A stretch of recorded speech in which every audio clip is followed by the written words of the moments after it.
Walk into any high-end casino, right? Right. And you'll probably think you're entirely in charge. Oh, absolutely. I mean, you pick the game, you order the drinks, you decide exactly when you're going to walk away and cash out. But if you look closer, there are no clocks on the walls. Right. And no windows. Exactly. No windows to show you the passing of time. The carpets have these like dizzying looping patterns that are specifically designed to keep your eyes moving toward the tables. Yeah, and those free drinks, they're really just there to lower your inhibitions, blur your risk assessment. Right. You aren't just playing the game. The building is actually playing you. It is a completely constructed reality. I mean, the entire environment is engineered to manage your behavior, your biological impulses, even your financial decisions, all while preserving this illusion that you are acting as this entirely independent, rational agent. And that actually brings us to the remarkably complex and honestly intensely polarizing subject of today's deep dive. Yeah, it's a big one. We are looking at a framework from a very expansive text. It's titled Health Sovereignty and the Architecture of Manufactured Consent, a complete field guide. And the core premise here is that our global health system operates very much like that casino. Which is a bold claim. It is. The idea is that we might believe we're making independent, data-driven decisions about our bodies, but we're actually navigating this unseen structural architecture that's specifically engineered to manage our beliefs and our choices. And our mission today is really just to act as your impartial guides through this specific framework. And we need to be crystal clear right out of the gate here. Yes, very clear. This material wades into heavily contested territory. I mean, it touches on the origins of global pandemics, pharmaceutical capture, the mechanics of vaccine deployment. Highly charged stuff. So Yeah. we are not here to take a political side, nor are we here to endorse or, validate these claims as absolute truth. Our job today is strictly to unpack the mechanics of this author's argument. Right, impartial reporting on the text. Exactly. We just want to dissect how these massive structural forces allegedly shape what we believe about health so that you can understand the framework and really just weigh the concepts for yourself. We're breaking down the architecture, how it was built, how it operates, and how, according to this framework at least, an individual can actually maintain their bodily autonomy within it. Okay, let's unpack this. The foundation of this entire argument, it relies heavily on concepts borrowed from Noam Chomsky and Edward Herman. Right. Specifically, manufactured consent. Yeah. And historically, that term described how mass media filters information to serve concentrated power without needing some secret smoky room conspiracy. It's really just a system working as designed. Working exactly as designed, yeah. But what's striking here is how those macroeconomic theories are applied to the deeply visceral realm of your physical body. Well, to understand that, we really have to look at the concept of an epistemology. Think of an epistemology as your operating system for reality. It's the underlying set of rules you use to decide what is actually true and what is false. Right. For decades, economists have talked about regulatory capture, right? This idea that an agency created to police an industry eventually gets taken over by the very corporations it's supposed to regulate. Yeah, the revolving door. Exactly. So this framework merges those two ideas together. It suggests that our underlying medical epistemology has been captured. And the mechanism for that capture is really where the biology comes in, which is fascinating. The argument links critical thinking directly to somatic regulation, meaning literally the actual physical state of your nervous system. Yeah, that physical link is the absolute linchpin of the whole paradigm here. But I want to push back on the underlying assumption here for a second. Because if there is a new virus or like a serious disease spreading, fear is a completely natural evolutionary response. I mean, it's like trying to do complex math while being chased by a bear. My brain isn't supposed to be evaluating sources. It's supposed to dump adrenaline so I can run. What's fascinating here is that the text actually agrees with that, but for acute threats. The bear is an acute threat, but the framework draws a really hard line between those acute survival responses and chronic systemic fear. Okay. Chronic fear is presented as a biological vulnerability that can be actively exploited. When your nervous system is just trapped in a chronic state of fight or flight, your body continuously pumps out cortisol. Right, the stress hormone. Yeah, and over time, that physically suppresses your immune function. It literally degrades the lining of your gut. Which dysregulates the entire body. Exactly. And beyond just physical health, a dysregulated nervous system creates a population that is, in the author's words, epistemologically vulnerable. Epistemologically vulnerable. Wow. Yeah, because when people are maintained in this perpetual state of low-grade panic, the brain's prefrontal cortex, which is the area responsible for, nuanced critical thinking, it basically goes offline. Because you're just looking for safety. Precisely. The frightened brain desperately seeks safety, which means it will blindly defer to whoever holds the most institutional legitimacy in the room, completely without scrutinizing their claims. So in this view, calming your own nervous system isn't just like a nice wellness practice. No, it is the fundamental prerequisite for critical thinking. Okay, so if the current system relies on this underlying hum of fear to manage behavior, it begs the question, what did it replace? Like, what was there before? Right. The historical context provided here looks backward at ancient and indigenous traditions. And the contrast is profound, because those older traditions didn't view the human body as this broken mechanical machine that constantly required external management to survive. Right. They understood the body as a microcosm of the cosmos, really, like a self-organizing, self-regulating intelligence that is in constant dialogue with its environment. Yeah, consider the Egyptian goddess Sekhmet, the lion-headed goddess. Hmm. In that mythology, she was simultaneously the bringer of plague and the cure. Which is such an interesting dualism. It really is. It wasn't seen as a contradiction at all. It was a sophisticated, systems-level understanding that disease and healing arise from the exact same intelligence. Yeah. And we see a similar theme with Dhanvantari, the Hindu god of Ayurvedic medicine. He emerges from the cosmic ocean with the nectar of immortality to restore balance, right? Yeah. Not just to suppress an isolated symptom. Or even look at the Greek tradition of Asclepius. Patients would go to these temples to sleep, and the healing process happened through dreams. Wait, really? Through dreams. Yeah, they were using the subconscious mind as an actual diagnostic instrument. I mean, even the snake, which we still see coiling around the staff in the modern symbol of medicine, it originally represented this earthbound, vital intelligence just moving through the physical body. But that ancient framework didn't just fade away naturally as society modernized, did it? The text argues it was systematically dismantled. Oh, heavily dismantled. I mean, think about the historical burning of the midwives in Europe. Oh. Or the criminalization of indigenous plant medicine. Yeah, the aggressive suppression of local herbalism. Right. Those events are often framed in our history books as the inevitable triumph of objective, superior science over superstition. But this framework argues the exact opposite. It posits that this was the intentional destruction of a rival epistemology. If we connect this to the bigger picture, an epistemology based on self-regulation is an economic dead end. How so? Well, if a community can heal itself using local plants and internalized practices, you can't patent those solutions. You can't put a toll booth on them. Ah, I see. It doesn't generate endless dependency. Exactly. So the suppression of these ancient traditions was, in stark economic terms, the clearing of a market. It wiped out the competition, basically paving the way for a centralized system that could be fully commodified and scaled. Which leads to the obvious next step. Right. Once the market was cleared, who filled the vacuum? Right. The timeline here points directly to the early 20th century. It centers heavily on the Flexner Report of 1910. Yes, Abraham Flexner. Right. He was commissioned to evaluate medical schools across North America. And this effort was heavily funded by the Carnegie and Rockefeller Foundations. And the mechanism of action here is so crucial to the argument. The foundations didn't just write a report and say, here's our opinion. They tied massive philanthropic funding strictly to schools that adopted a highly standardized petrochemical-derived pharmaceutical model. Meaning botanical medicine, homeopathy, naturopathy schools, they were suddenly starved of capital. Yep. They were denied accreditation and literally forced to close their doors. It completely standardized the legal definition of what constituted real medicine.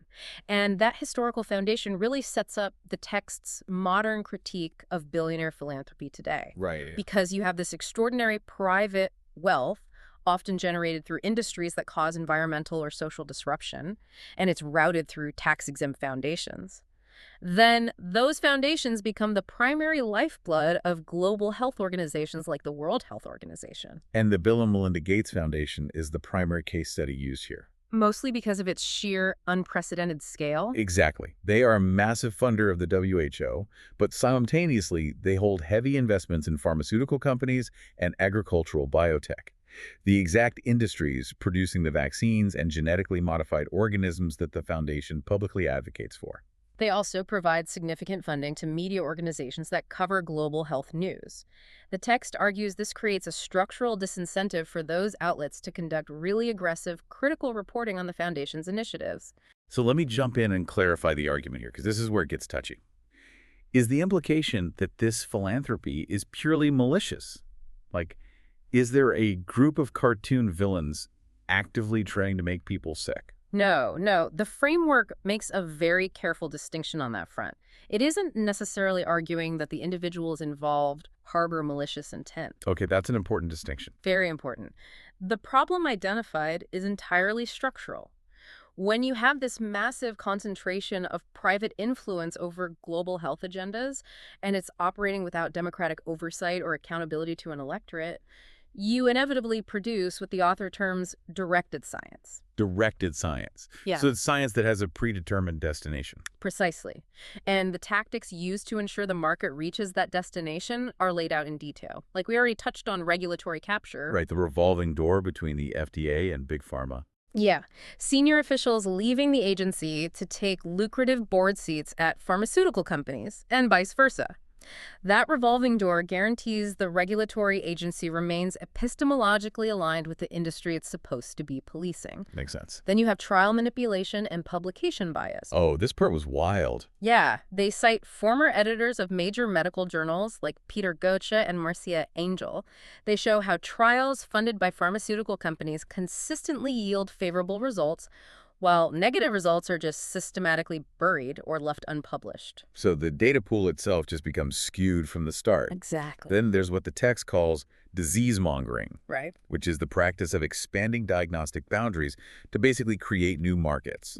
So if you broaden the definition of a disorder like ADHD or introduce a category like prediabetes, millions of previously healthy people suddenly cross this invisible threshold. And they become patients requiring lifetime management. Yes. But the tactic that really illustrates the depth of this management, I think, is statistical marketing. The use of absolute versus relative risk. Oh, this is huge. This is a mathematical sleight of hand that happens every single day, and understanding it completely changes how you read any medical claim. So let's break this down. Imagine you're sitting in a doctor's office, and they hand you a glossy pamphlet for a new preventative drug. The headline screams that this drug provides a 50% reduction in your risk of developing a certain disease. Which sounds amazing. As a patient, that sounds like an absolute miracle. But you have to ask 50% of what? Yeah. Let's say your baseline chance of getting that disease is only 2 out of 100 people. It's a 2% absolute risk. Okay, tracking. If you take this drug, your risk drops to 1 out of 100 people. Right. So in absolute terms, your real-world risk only decreased by a single percentage point. It went from 2% to 1%. Exactly. But mathematically, 1 is 50% of 2. So the pharmaceutical marketing department can legally claim a 50% relative risk reduction. Yes. It leverages that epistemological vulnerability we discussed earlier. It uses intimidating math to make a really minimal benefit sound like an absolute urgent necessity. It is a remarkably effective marketing strategy. It really is. Yeah. So how do these structural powers operate when the pressure is really turned up, like during a global crisis? Well, the framework applies this exact lens to contested frontiers, and it starts with the origins of pandemics. Right. And in partially reporting the text here, it looks at the 2 primary pathways for the emergence of novel diseases. Yes. The first is zoonotic spillover, a virus jumping from animals to humans. The text emphasizes that this risk is massively exacerbated by industrial factory farming, which crams immunocompromised animals into tight quarters. And by deforestation, pushing human settlements into previously undisturbed ecosystems. Right. And then the second pathway it looks at is gain-of-function research, where scientists intentionally enhance pathogens in a laboratory setting to study them. The text maps out all the funding trails involving the NIH, the EcoHealth Alliance, and the Wuhan Institute of Virology. But the core thesis here isn't to definitively declare which origin theory is the absolute truth. But we're not taking a side on that. No. The analytical point the author is making is about leverage and control. Who controls the investigation? Because the actors with the most influence over these origin investigations are often the exact same institutions whose funding, reputations, and future operations completely depend on the public accepting a specific answer. Here's where it gets really interesting, because that same analytical lens is turned toward vaccines. Hmm. And it is vital to note that this framework does not treat vaccines as a monolithic evil. It really doesn't. No. Yeah. It suggests that treating all vaccines as uniformly beneficial, or conversely, as uniformly dangerous, is actually a failure of critical thinking. Instead, the focus is squarely on the erosion of genuine informed consent. Right, because informed consent is defined here not just as handing a patient a legal waiver to sign. It has to be a process entirely free of coercion. The argument points to the rapid deployment of novel mRNA platforms and the implementation of mandates that tie a person's ability to remain employed or even just participate in society to their compliance with a medical intervention. It also highlights the liability protections granted to pharmaceutical manufacturers, meaning you literally cannot sue them if something goes wrong. Yeah. And it points to systems like VAERS, the Vaccine Adverse Event Reporting System. When thousands of people report biological signals, such as myocarditis in young males or severe menstrual disruptions, those signals are often very quickly dismissed by institutions as misinformation. And the author argues that dismissing safety signals without rigorous, transparent investigation represents a profound departure from the basic tenets of the scientific method. It prioritizes the protection of the product over the feedback of the biological system. Which is a heavy thought. And this structural coercion leads to perhaps the most complex frontier discussed in the Guide Digital Health Credentials and Surveillance Infrastructure. Oh, this is the futuristic stuff. Yeah, we're talking about initiatives like ID 2020. That's an alliance backed by players like Microsoft and the Rockefeller Foundation.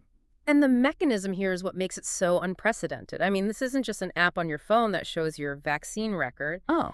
It is an architecture designed to converge your health data, your financial systems, and your your biometrics into a single centralized database. Just imagine trying to scan your pass to get onto the subway to go to work, or trying to access your bank account, and the system automatically locks you out because your health credential isn't updated with the latest mandated intervention on some centralized blockchain. It literally holds your freedom of movement hostage to your compliance. Exactly. If the ancient mythological traditions we discussed earlier understood the sovereignty of the body as the bedrock of all human freedom, this digital infrastructure is engineered to make bodily autonomy functionally impossible without institutional permission. Wow.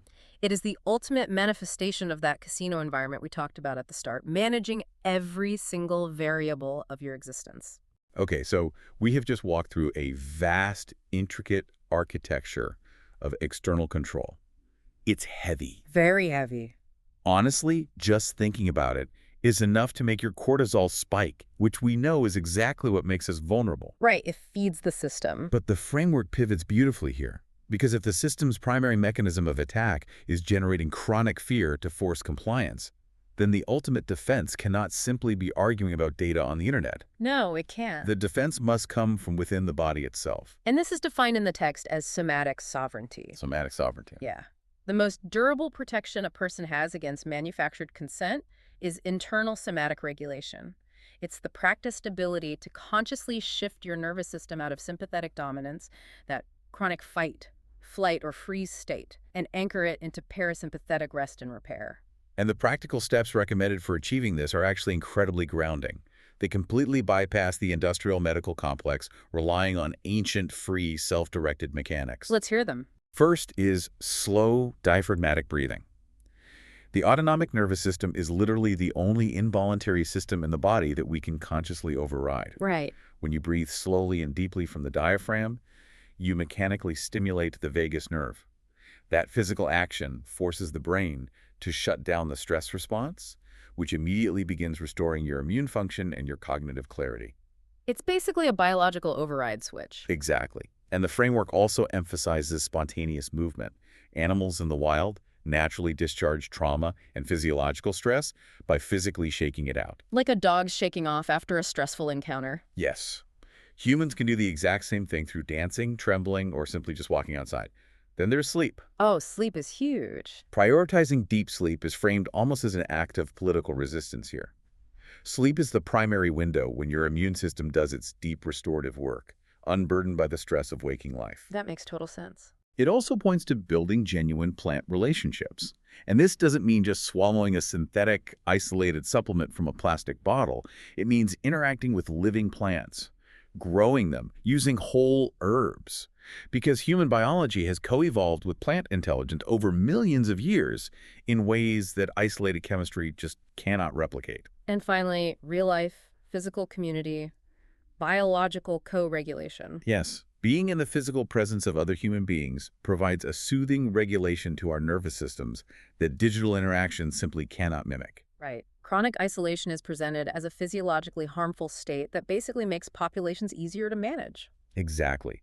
Now, beyond internal regulation, there are very specific practical protocols for defending the physical boundaries of your body against external stuff. Yeah, the environmental defenses. For water, the recommendation is using reverse osmosis to strip out industrial fluoride. You pair that with solid carbon filtration to catch the chlorine in the pharmaceutical runoff that honestly contaminates a lot of municipal supplies. And then remineralizing the water so your body actually absorbs it, right? You got it. And for air and food, the mechanisms are straightforward. Using HEPA filters in your home, actively eliminating synthetic fragrances and endocrine disruptors from your environment, and sourcing your food locally to step outside the industrial agricultural supply chain whenever you possibly can. And perhaps the most crucial defense listed is information hygiene. Ooh, tell me about that. It basically means treating health information with the exact same critical scrutiny you would apply to, say, a political advertisement. That's a great way to put it. Yeah, you follow the funding trails, you understand the math behind absolute versus relative risk when you read a flashy headline. You cross-reference modern clinical literature with the foundational wisdom of systems like Ayurveda or traditional Chinese medicine. Yep. But above all else, you cross-reference that data with your own body's direct experience. The overarching premise is that the human body is not a metaphor for intelligence. It is a sensing, self-organizing, highly attuned intelligence capable of detecting truth and imbalance. If you can just quiet the noise enough to listen to it. So what does this all mean for you navigating the modern world? If we zoom all the way out, the core message of this field guide is that true health isn't found in blind obedience to authority. Definitely not. But it's also not found in a knee-jerk, blind rejection of all scientific discovery. It's about stepping fully into informed adulthood. Yeah. It is the radical, quiet act of fully inhabiting your own body, trusting its internal signals, and maintaining the wholeness of your living self without constantly outsourcing your authority to a structural system that ultimately views you as a market to be managed. It is a process of remembering something that was heavily suppressed, but never actually lost. The architecture of the casino may be imposing, sure, but the biological machinery you possess is older and significantly more resilient. The body still knows. Which leaves us with a final lingering thought for you to carry with you today. If your body truly does carry this ancestral memory, this ancient, self-regulating intelligence designed to interface directly with the natural world, what forgotten knowledge might your own physical intuition be trying to tell you right now? That's a powerful question. The next time you find yourself interacting with the glowing screens, the bureaucratic systems, and the synthetic environment of your everyday routine, take a slow breath and ask yourself, what is your body quietly whispering to you about the architecture of the casino you're walking through? Thank you so much for joining us on this deep dive. Stay curious, trust yourself, and keep exploring.